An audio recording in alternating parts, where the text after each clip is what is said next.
เนาะหลังจากที่ท่านเห็นโครงการของพวกเราแล้วเนาะคิดว่ามันมีความเป็นไปได้เนาะแล้วท่านไปสมัครเนาะหลังจากท่านสมัครแล้วสำเร็จแล้วท่านก็จะมีแอปตัวนี้เกิดขึ้นมาเนาะแอป VTOPUP แอปเติมเงินออนไลน์เนาะท่านจะเข้าไปเฮ็ดธุรกรรมอยู่ในนั้นเวลาท่านแนะนำคนหรือมีเงินเข้าท่านก็จะสามารถกดแก้หรือว่า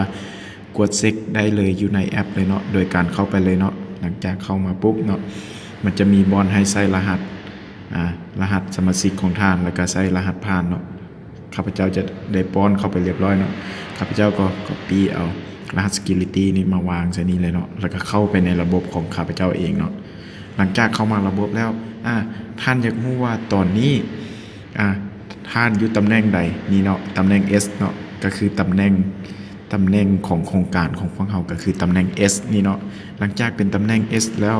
ท่านก็สามารถไปแนะนำผู้ใดก็ได้แนะนำมาเนาะหลังจากท่านแนะนำมาปุ๊บให้ท่านเข้ามาเบิ่งเนาะอยู่สมาชิกนี่เนาะหลังจากที่เข้าไปสมาชิกเลื่อนลงมาเนาะให้เบิ่งสมาชิกของท่านเนาะสมาชิกทั้งหมดของท่านมีเท่าไหร่เข้าไปเบิ่งเลยเนาะปัจจุบันนี้ข้าพเจ้ามี406ท่านเนาะสังเกตจะมาเบิ่งตัวนี้เอาเนาะสมาชิก10ชั้นซะเพราะว่ามันอยู่ในโครงการของพวกเราเนาะนี่เนาะสมาชิก10ชั้นของข้าพเจ้ามีอยู่ทั้งหมด405ท่านปัจจุบันนี้เนาะแต่ละชั้นมันก็จะมีนี่เนาะ10ชั้นเนาะแต่ละชั้นก็จะมีแตกต่างกันไปเนาะสามารถกดเช็คได้เลยว่ามีชั้นที่1มีไผแน่ชั้นที่2มีไผแน่เนาะขอโทษเนาะเน็ตอยากซ่าเนาะที่เข้าใหม่เนาะเนี่ย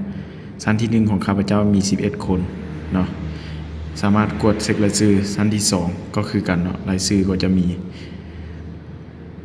หลังจากนั้นฮู้ว่าสมาชิกเฮามีเท่านี้สำคัญแล้วแม่นอยากฮู้ว่าเงินเข้ามันเข้าจังไดแล้วไปอยู่ใส่กดเช็คอยู่ใส่แม่นบ่ให้คิดคืนว่าเงินที่เฮาจะได้มันมีจากช่องทางที่เฮาไล่มาช่องทางหลักๆช่องทางหลักๆนั่นก็คือค่าแนะนำแม่นบ่ได้ 5,000 กีบต่อคนแม่นบ่อยากฮู้ว่าค่าแนะนำ 5,000 กีบต่อคนนั้นมันเกิดมาแล้วมันไปอยู่ใส่แม่นบ่เฮาก็เข้าไปบอน3ขีดตัวเก่านี่เลยเนาะนี่เนาะแก้ความมือนี้แล้วก็มาบอนช่องทางรายได้เนาะสามารถเข้าไปช่องทางรายได้แล้วก็กดเช็คเบิ่งเงินเลยเนาะโบนัสการตลาดนี่คือการค่าแนะนำเนาะโบนัสการตลาดเลื่อนลงมาเนาะนี่เนาะท่านก็จะสังเกตเห็นว่าจำนวนที่ท่านแนะนำมาได้ 5,000 กีบต่อคนนี่เนาะจำนวนรวมนี่เนาะ 5,000 กีบแล้วก็วันที่เดือนปีแล้วก็ตำแหน่งที่เฮาแนะนำมาได้ตำแหน่ง S ตำแหน่ง S ตำแหน่ง M นี่เนาะตำแหน่ง N ก็จะได้ 4,000 นี่เนาะเฮาสามารถกดเช็คได้เลยเนาะรายได้เงินเฮามาแต่ใส่อยู่ใส่เนาะมันจะเข้าใส่นี่เนาะมันจะเข้าอยู่ V point แล้วก็มาอยู่ C point มันแบ่งกัน60 40เนาะถามว่าเงิน V point C point อยู่ใส่นี่เนาะให้สังเกตตรงนี้นี่เงิน V point นี่เงิน C point เงินนี้สามารถโอนขึ้นไปเป็นเงิน T point เอาไว้เติมเงินเติมบัตรโทรศัพท์ได้เลยสามารถโอนออกมาบัญชีธนาคารเฮาได้เลยเนาะตัวนี้แม่นรายได้หลักรายได้ตัวทำอิฐเนาะรายได้ตัวที่2แม่นรายได้การจับคู่แม่นบ่รายได้การจับคู่จะแม่นนี่เนาะรายได้การบริหารเนาะเฮาสังเกตแล้วเฮาก็เข้าไปเลยเนาะอยากรู้ว่ารายได้การบริหารเฮาได้เท่าใดนี้เนาะเห็นบ่รายได้การบริหารเวลามันจับคู่ปุ๊บเฮาจะได้25,000บ่เรียนกันลงมาบ่ค่อยก็ได้หลายคู่เติมเนาะ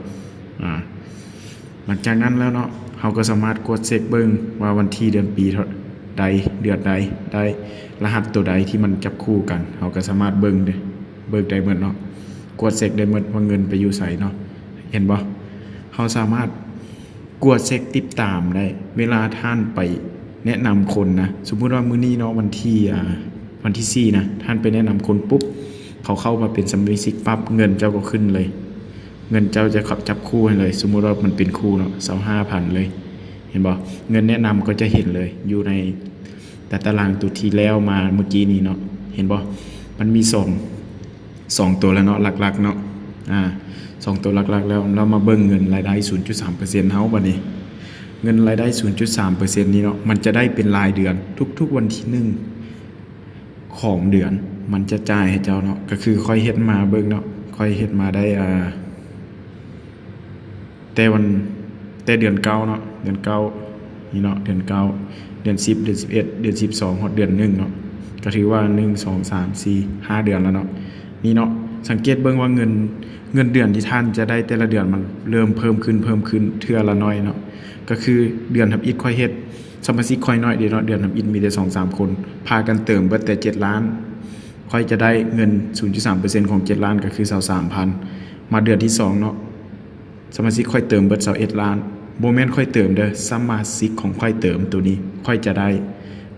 65,000 สมาชิกค่อยเติม 41,000 ค่อยจะได้แสนปลาย42ล้าน41ล้านเนาะอันนี้42ล้านจะได้แสนสาวปลายเดือนนี้เนาะเดือน1ที่แล้วมาเนาะเดือน12เนาะแต่ว่ามันมาไล่วันที่1เดือน1ให้มันบ่ค่อยจะสมาชิกค่อยเติมเบิด49ล้านค่อยจะได้เงิน148,000มันจะเพิ่มขึ้นเทื่อละน้อยเนาะโดยที่บ่มีการหยุดยั้งโดยที่เฮาบ่แม่นเป็นผู้เติมเนาะสมาชิกเฮาเติมเองนี่เนาะเงินเฮาจะเพิ่มขึ้นเรื่อยๆเนาะคิดเอาว่าโครงการเฮามี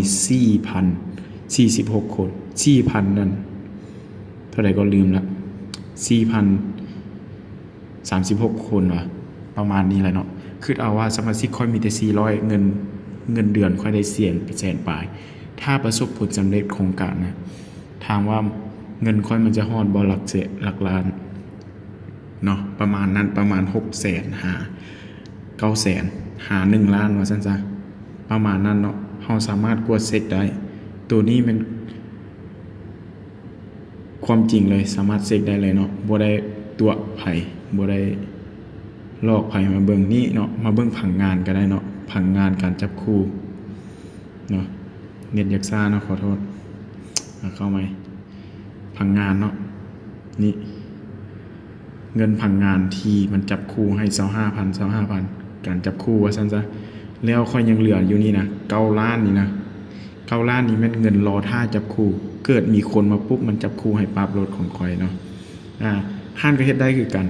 ห้านเพียงแต่แนะนำแอปดีไปแนะนำไผก็อยากเฮ็ดคือกันคือข้าพเจ้านี้แนะนำหมู่คู่ผู้ใดที่ค่อยฮู้จักนะแล้วไปแนะนำปากต่อปากนะประมาณ 99% เขาเจ้าจะเห็นดีว่าแอปนี้มันใช้ดีเพราะว่ามันเป็นการหั่นรายจ่ายที่เฮาบ่ควรเสียกลับคืนมาเป็นรายได้ให้เฮาเนาะมีหยังบ่เข้าใจกันถามคืนใหม่เลยเนาะขอเข้าใจเนาะเนาะลืมไปนะสมมุติว่าเฮ็ดสำเร็จโครงการเนาะเงินสด25ล้านที่ว่าบริษัทจัดมอบให้หั่นแม่นสามารถไปเอาเงินสดนำบริษัทได้เลยเนาะแสดงว่าเงินที่ท่านได้จากการตลาดที่เฮาเว้าไปหั่นก็คือค่าแนะนำแล้วก็รวมทั้งค่าจับคู่เฮาจะได้เป็น30ปลายกว่าล้านแล้วมารวมใส่กับเงิน25ล้านที่บริษัทให้รวมกันก็จะเป็นประมาณอยู่60ปลายกว่าล้านเนาะภายใน4 อาทิตย์4 เดือนเนาะขอโทษเนาะจะมีเท่านี้แหละเนาะขอขอบใจอีกครั้งเนาะ